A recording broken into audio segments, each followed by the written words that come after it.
So it is nearly 4:30. I'm just about to meet Neil, who's going to give me a lift kindly to the event, who's staying at the same hotel. So I'm just going to meet him here. I'm going to keep my voice down because it is still quite early. It looks dry, which is a bonus, so hopefully it stays that way. Oh, it's mornings like this you wonder why you do this.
So race is all finished, and am I happy about my result? Yeah. Am I? Yes. Not really. Yes, you are. I struggled big time today, Guys got particularly on the medals. run. But the main thing is we got through it. Yeah, we got medals. Yeah. And Isabel was great at support. And what did you get to do? I get to run down the chute. Yeah, you run down the chute with me, which was nice. So we've just had some food, athlete's food, which is always good for the Outlaw. Isabel, what are you waiting for? Waiting for ice cream. An ice cream. Yeah, gotta go and get my pie. But yeah, I will debrief this at home. I think there's a story there. So I'm here with a fellow TTT member, which is Phil Boyd, and what a great result you've had. Yeah, big day in the office. Outlaw 70.3. Lots of people out today, but fairly steady in the swim, steady on the run, steady on the bike. All of them fairly steady. None of them bad. All of them pretty good. So happy with the result. Happy with the result. It's third in his age category, I think. Should be chuffed with that. Well, thank you very much. Thank you. So I'm here with Gary. Hiya. On his channel, Gary Hooks. Yeah, the weightlifting triathlete, yes. The run. How'd your race go, mate? It went okay, yeah. I think it went like I thought it would, which was the swim was fine, the bike was fine, but the run I just felt like I wasn't fit enough really. The run was quite slow for me. I had a bit of cramp in the quads. And over the past, that makes both of us. Yeah, and over the past few weeks I've just not been running enough, so it was a lack of fitness. But this is my first 70.3, first Outlaw experience, so it was a real learning curve. Yeah, I did. The atmosphere is really good. It's a great race, isn't it? Yeah, Well really good, organised. and very scenic with the lake as well. Yeah, can't complain at all. Do it again? I would do it again. Yeah, and I'm looking at other Outlaw events, not necessarily just this one. I know there's Holcomb and all the others. Yeah, I'll stick with 70.3 for now, but yeah, I'll definitely consider others. Yeah. I'll put a link to his channel in the description. Great. Thanks a lot. Great. Appreciate it. So it is the next day now, guys, and I've not long been home from work. I'm still hobbling around, but my legs are definitely starting to come round now. I wanted to finish up this video by just talking you through my race.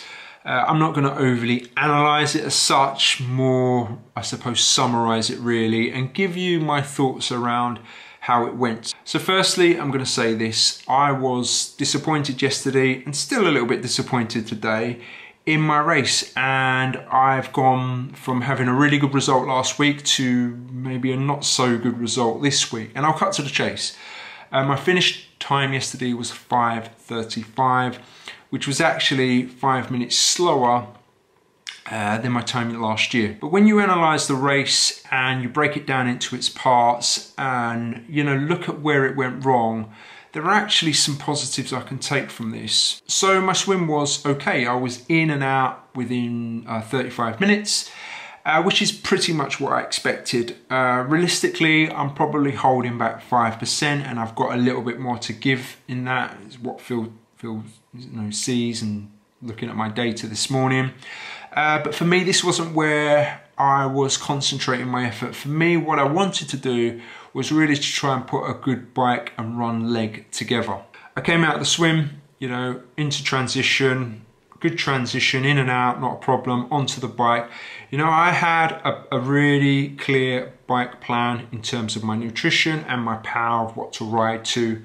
And I followed that initially. You know, I went out, settled into it to the first 15 minutes, took fluid on, and wasn't going to start my actual fueling until about 15 minutes in, which I did. And I stayed on top of that aspect throughout the race, every 15 minutes, taking on my gels, got through 3 gels. So I was really happy about that part. What I didn't do was stick to my power numbers. I probably went at 85% of FTP, which is probably 5% too hard. There were definitely power spikes, particularly on hill segments. I certainly powered up those, and you could see that from the analysis and what Phil's seen. I just went a bit too hard on the bike.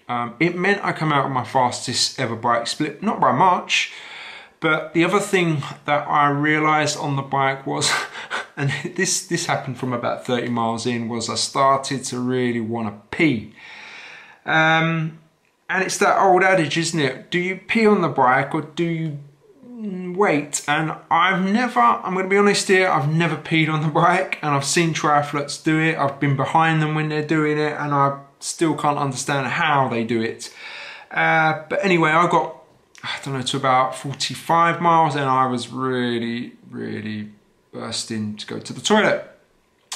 So in my fluid, you know, I had all my sodium, 1.5 litres of that on board. I got through, for the whole 56 miles, I got through half of it. It wasn't enough, and it was fairly warm, yeah, 22, 23 degrees.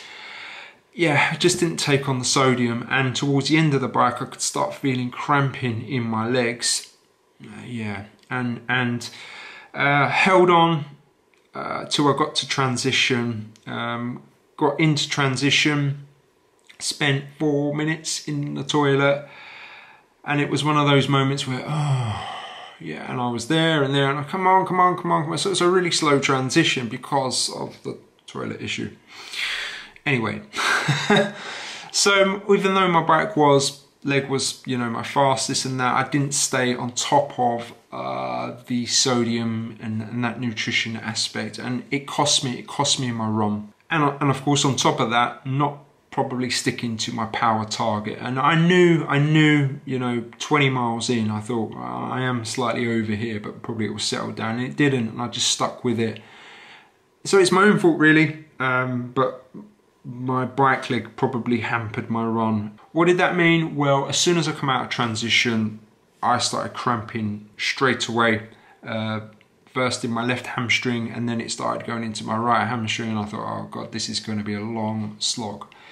And you know what? I thought it was just the initially, it might be all right, it was settled down, and it did. And I was all right, and I stuck to pace. You know, I looked at 5-minute kilometre pace initially, and thought, yeah, that's definitely doable, and that was what we agreed in the race plan. So I stuck to that, and I was okay for 6-7K. But as soon as you start hitting some of the hills and the dips, that's when the cramp started. And again, it was just in my hamstrings, but then it moved to my quads, and I got to a point on the second lap where I had to use the feed station just to slow down, take some fuel on and try and stretch out. And then I could go again, but as soon as I lifted the pace, the cramp started. So I was limited to how fast I could run. Yeah, and it was a slog. It was a complete slog all day. It meant my slowest half marathon time in a 70.3, I think. In fact, I think it was 10 minutes slower than last year. So yeah, I was battling with cramp. The other thing that I stupidly did was stacked it. And I stacked it, I think it was the end of the first lap. And end of the second lap actually. So I came in and it was right in front of the grandstand. So if you're watching this and you saw that, yeah, that was me stacking it. And it partly was because I was looking out for my wife and my daughter, and I just didn't see the leg of the hurdle sticking out. And I hit that, stacked it in front of the crowd, and it was one of those moments when the crowd went, ooh, and you heard everyone. But of course, what do you do in those situations? You flip up and you carry on as if nothing's happened. But actually, it took me a good 10 minutes to get my head around that, because I'd landed on my hip and my knee, and then I could feel that, so I had to deal with that on the run. So it was a bit of a disaster, my run. It's definitely my worst put together run of any 70.3, I think. You know, in the past when I've done them and I've not been fit, there's a reason I've not been fit, and it's nothing to do with fitness. It's to do with my fueling and the way I attack that bike, and yeah, stacking it partly. But we live and learn. What was great was the support out there, you know. Big thank you to my wife and my daughter. I do love it when they come to events, and seeing some of the other guys from TTT. You saw a clip of Boydie there, and meeting some of the other guys there throughout the day. Really, really great. Big shout out to Triathlon Dan, who was supporting on the run on the other side of the lake actually, which was really good, and caught up with him and Will Cowan, and yeah, seeing those guys. So yeah, big shout out to you guys that are all supporting and trying to help those athletes along. But overall, it is a great event. If you've never done it, I highly recommend it. Wasn't the race for me this year, but you know what, onwards and upwards. I've got plenty of 70.3s left. I've got Ironman Staffordshire coming up, Cotswold Middle, and Ironman Vichy. So I'm not going to dwell on it. I've learned a few things today, and it's probably the first 70.3 where I've really given it my all on that bike leg. I've always held back, and now I understand what it can do to you if you do put too much effort in and not measure it a little bit. But anyway guys, I hope you've really enjoyed this video. If you're new around here, please subscribe. It really is appreciated. And a big shout out to Aaron, who I also met, and a few others who said, "I'll watch the channel," and that kind of thing. So if you're watching, big hello to you, and I'll see you all very soon.